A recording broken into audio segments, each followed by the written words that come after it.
Hi everyone, 35-year-old here, the internet's busiest music nerd, and it's time for a review of the new Sematary record Rainbow Bridge 3. This is the newest mixtape, the third in the Rainbow Bridge series from West Coast rapper Sematary, who in the past couple of years has prolifically jammed out a dense series of tapes and EP, a lot of singles too. Let me first start by saying that Sematary has a very unique aesthetic.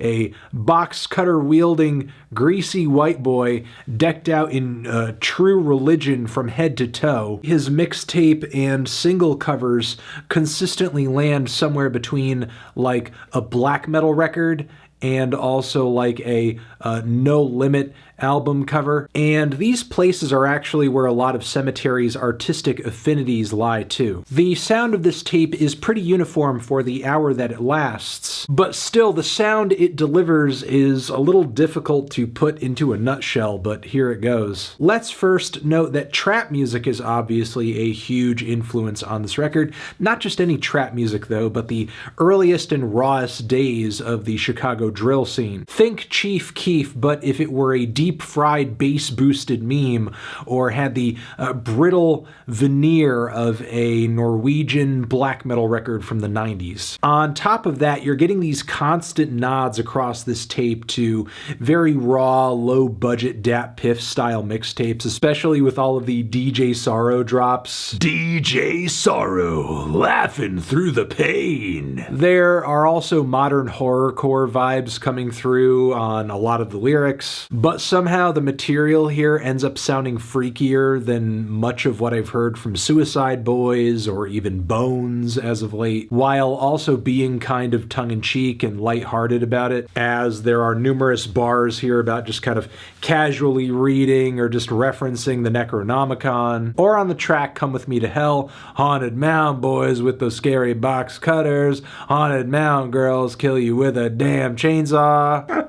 On the song Murder Ride, he says, I live, I die, I live again, coming with my army of skeletons. Jack Skellington. Or on the track Chainsaw Party, I'm a rocker, I'm a roller, out of controller, I don't care about Sleep No More, I'm fucking thuggin', haunted mound, we will never be sorry, 20 naked hoes want a chainsaw party. But then again, there are some genuinely unsettling portrayals of what seems like decomposition and unwanted tooth removal on the track TOOTHTAKER, effectively a sort of very sad dark ballad for the record, which features some acoustic guitar strumming in the background. This track was also featured on Sematary's Rainbow Bridge 2 tape. So digging through these lyrics and looking at the aesthetics of this project, it is clear that Sematary is a student of horror, and not just the film genre's camp, but also its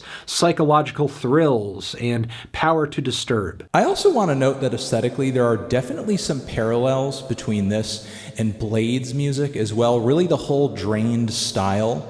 Like if you could come up with a very goth-centric version of that Drainer sound, I think Sematary would definitely be it. So those are some of the genre influences and I guess major compositional and thematic components of this project, but that doesn't even begin to describe the literal sound of it, which could take up a whole nother section of this video and another video because, man, it is quite a sound. This is handily the most compressed, distorted, blasted out thing I've heard this year, will most likely hear all year, and will be the case for the hip-hop genre, I think, for a bit, as this project also lands aesthetically somewhere between being an industrial hip-hop record but also like a straight noise album with a touch of Witch House 2. In a way, I kind of wish this record is what Witch House was originally about or trying to achieve.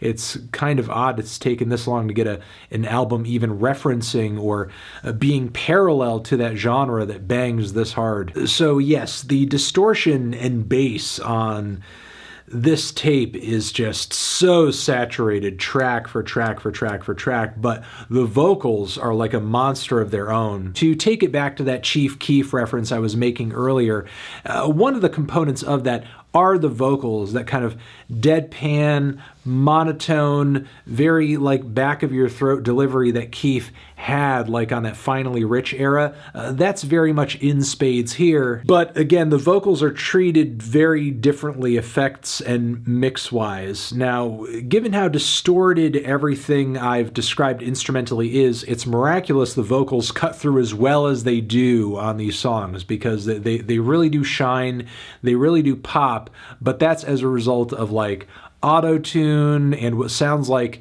3 different phasers or something. Between the vocals and the beats and the distortion and all the compression, this thing is just so relentless. It's so grating. It's just so oppressive. With the first handful of tracks on this project being some of the most distorted on the entire thing, I think maybe as a way of warding off anybody who just might not vibe with this sort of stuff. But miraculously, the beats and the bass, once my brain kind of acclimated to all the distortion, like, they really do translate, as do the hooks on this thing. Murder ride, necromancer. And that's the other thing. I mean, Sematary is not just kind of BSing his way through a lot of these tracks. There are legitimate choruses written for pretty much every song here. Yeah, sure, they're distorted as hell and they're delivered with these monotone vocals just slathered in so many effects, but there is quite a bit of structure, which honestly makes this a lot more listenable than you would think, with the choruses being so infectious and the songs being so well paced and put together. It's almost like these tracks fly by, even though they are so abrasive and they are so distorted. But look, I'm not trying to misrepresent this record or make it seem like it has an appeal that it doesn't.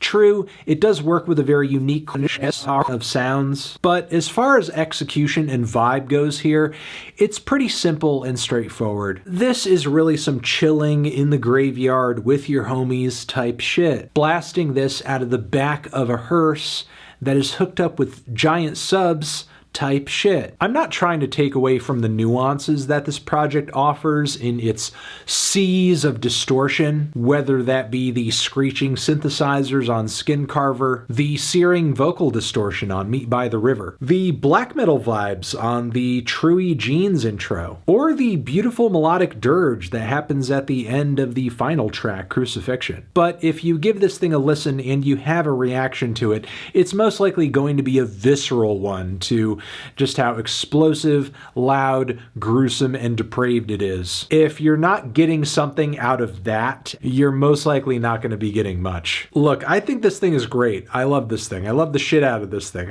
I think it goes hard. I think it's incredible. I think it's an exciting project. But dare I say, into the future, it might be nice to, I don't know, hear just a little bit, a tad bit more space in the mix to maybe slip in some other nuances or something like that. I don't know. Just a thought, just a suggestion, but as is right now, this thing totally frickin' rips. I just can't get enough of it. It's just melting my brain every time I put it on. DJ Sorrow. I'm feeling a strong 8 to a light 9 on this thing. Damn. Transition, have you given this tape a listen? Did you love it? Did you hate it? What would you rate it? You're the best, you're the best. What should I review next? Hit the like if you like. Please subscribe and please don't die. Hit the bell as well. Over here next to my head is another video you can check out. Hit that up or the link to subscribe to the channel. Sematary, music forever.